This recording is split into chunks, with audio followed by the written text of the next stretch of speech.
si Shelo Magno. Itong mga post lately ni Shelo Magno ay medyo sablay. Sobrang sablay po.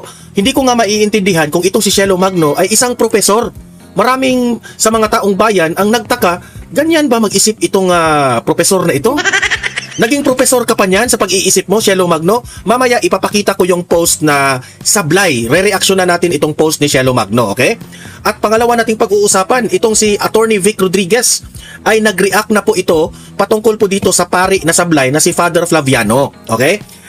Talagang napahiya itong si Father Flaviano sa mga reaction nitong si Attorney Vic. Mamaya ipapakita ko yung video na yan.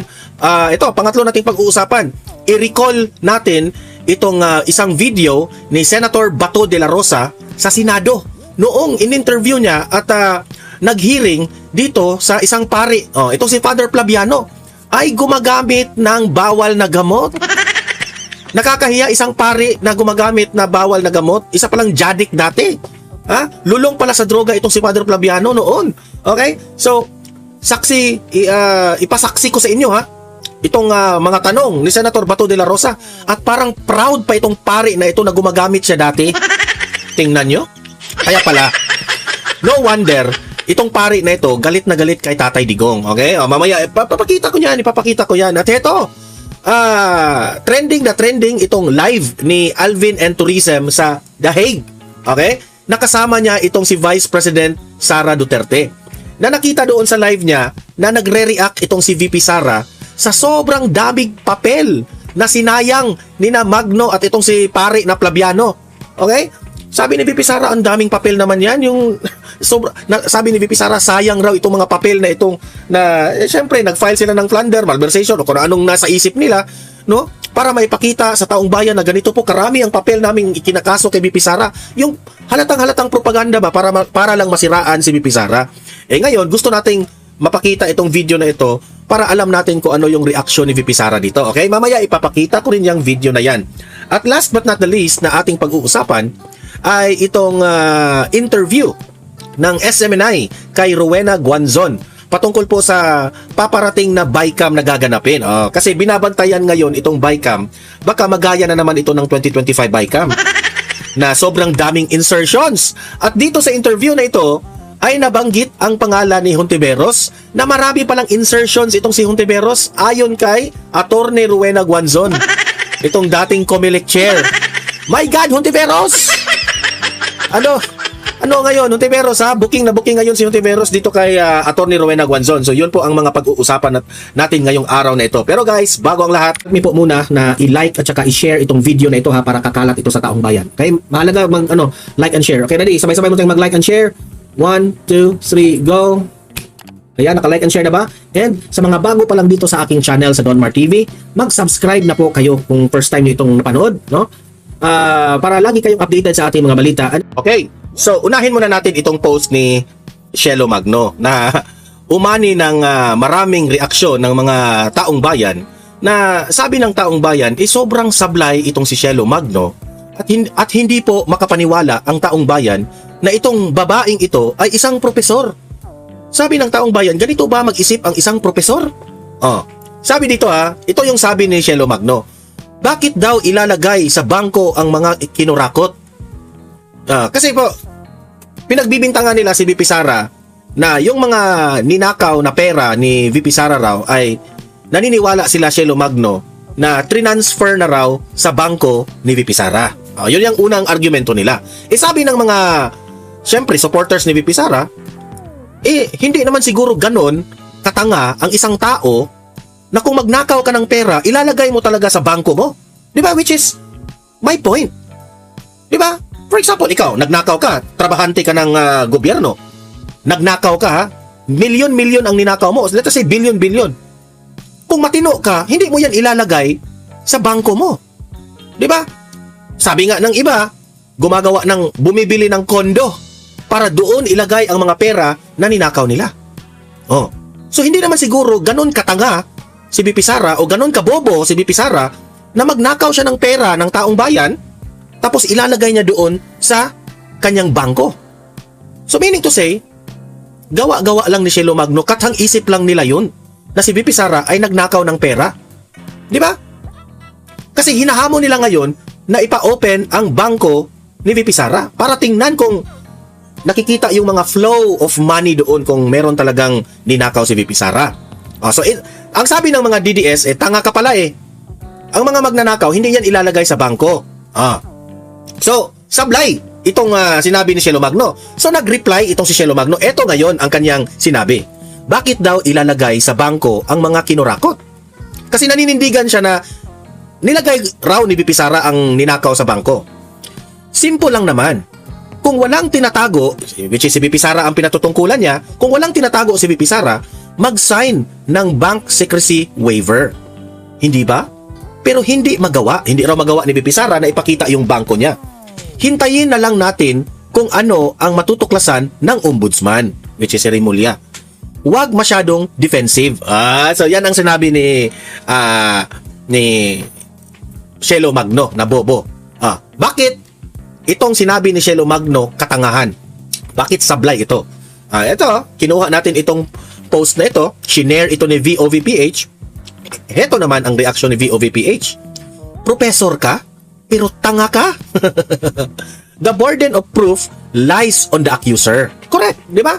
Ikaw man ang nag-a-accuse, Shelo Magno, na si VP Sara ay kawatan. Ikaw ang nagsabi, di ba? Kayo ang nag-accuse. Kayo ang nag-file. Kinasuhan nyo si VP Sara, plunder, malversation, kung ano-anong mga katupakan ng utak ninyo, no? Wala pala kayong ebidensya.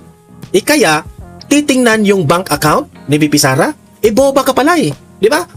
Ang tawag dyan, Shelo Magno, fishing expedition ang tawag dyan, professor, kung professor ka man. Di ba? Ang gusto nyo, wag nyong ipasok sa bulsa si VP Sara sa mga kalukuhan ninyo, Shelo Magno. Gusto nyo palang makita ang bank ni VP Sara, ang cash flow. Gusto nyong makita, di ba? Pero meron tayong tinatawag na bank secrecy law. Hindi nyo basta ma-open yan, no? Kapag walang pahintulot ng pagmamay-ari, syempre, babasahin ko na ang gagawin ni VP Sara. Si VP Sara, of course, hindi yan papayag na tingnan kung magkano yung laman ng pera ng bangko ni VP Sara. Alam nyo ba kung bakit? Bakit hindi yan ipapakita ni VP Sara? Para mas lalo kayong magalit. Diba?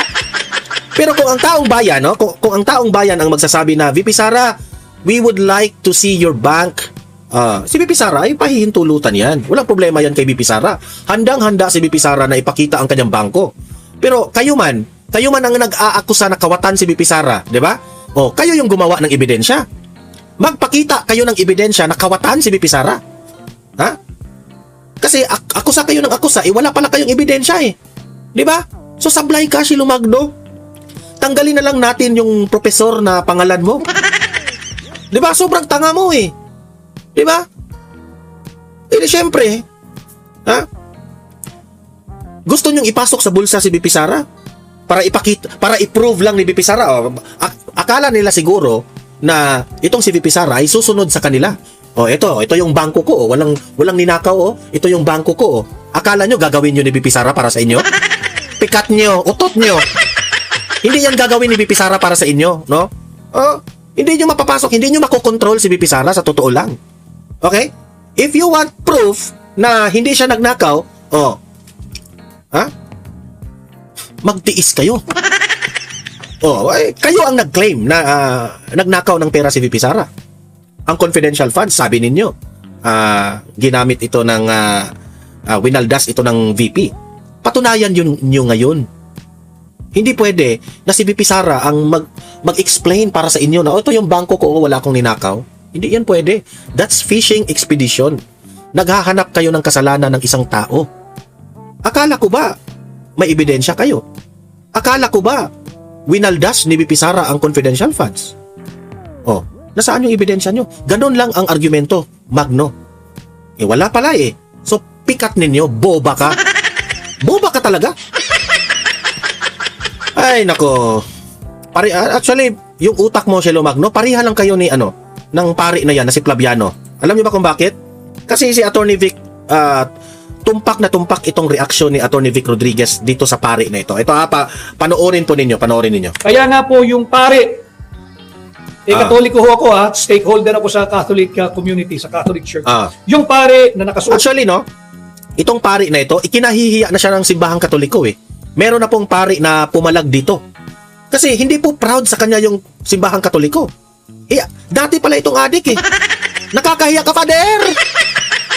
Kaya pala, galit na galit ka kay Duterte. Pari pa kanina yung... Tapos, naalala nyo yung yung nag-testify dati na si Duterte raw ay mamamatay tao. Yung, nakalimutan ko yung pangalan, yung witness ni Trillanes. Imagine, binibless niya. Tingnan nyo nga yan. Ay, nako, Padre. Ang sira pala ng reputasyon nitong pari na ito. Father Flaviano Villanueva ng SVD. Anong nangyari sa iyo, Padre? Doon sa trilyong pisong nakawan, hindi ka galit? Correct. Sa gawa-gawa, kaso at issue laban kay BP Inday, naggagalit-galitan ka? Yan ang hirap sa iyo, Father. Galit-galitan ka pala. 'Di ba? Kasi kung totoong galit ka sa mga magnanakaw, idamay mo na si Zaldico. Idamay mo na si BBM. Idamay mo na si Liza Marcos. Idamay mo na si Martin Romualdez. Idamay mo na si Sandro Marcos kasi binanggit yan ni Zaldico eh. Galit ka kay VP Sara. At wala kayong ebidensya. 'Di ba? Wala pa kayong ebidensya kay VP Sara na nagnakaw siya. Galit na kayo. Kasi galit ka kasi galit ka sa mga government officials na mga magnanakaw. Galitin nyo na lahat. Dapat galit ka rin kay BBM kahit wala kayong ebidensya.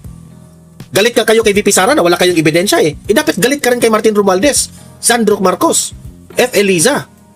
Kasi wala rin kayong ebidensya lahat, di ba? Kasi sinisingle out mo.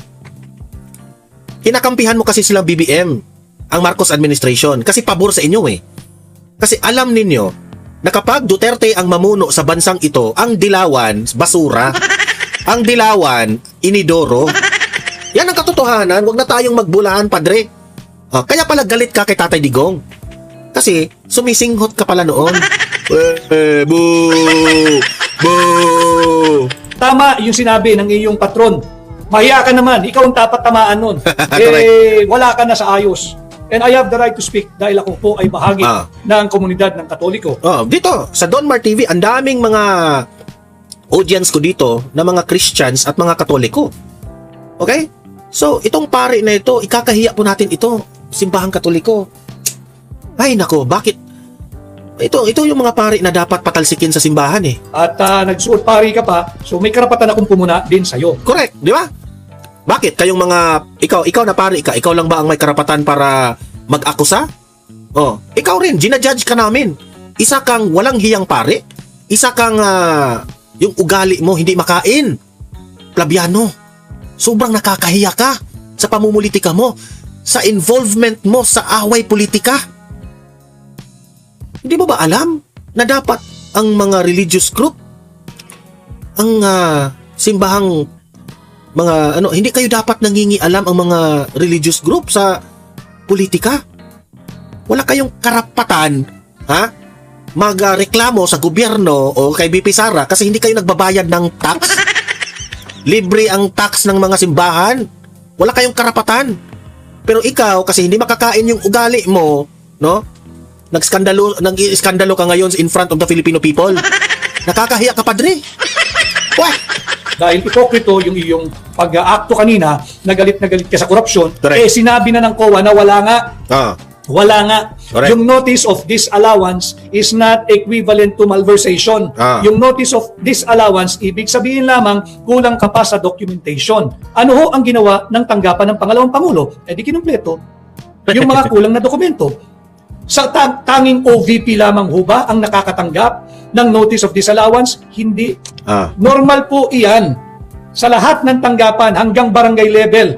Yung notice of disallowance, 5-5 po iyan, pagkakay na sa gobyerno. Normal po iyan. Ang abnormal, pag hindi mo kaya... Ang abnormal, ikaw, Padre. Flaviano, ikaw yung abnormal. Bakit hindi mo sinabing siya yung abnormal? Yang top din, yung kaukulang documentation na hinihingi ng Commission on Audit. Yun ang problema ngayon ng mga sangkot that goes all the way to the top dito sa Flood Control Fund anomaly, sa Flood Control Ghost Projects at yung substandard na flood control or flood mitigation projects. Actually, Kaya, may point talaga itong si Attorney Vic. Galit kayo kay VP Sara pero yung mga nagnakaw sa flood control, deadma kayo, di ba? Sablay.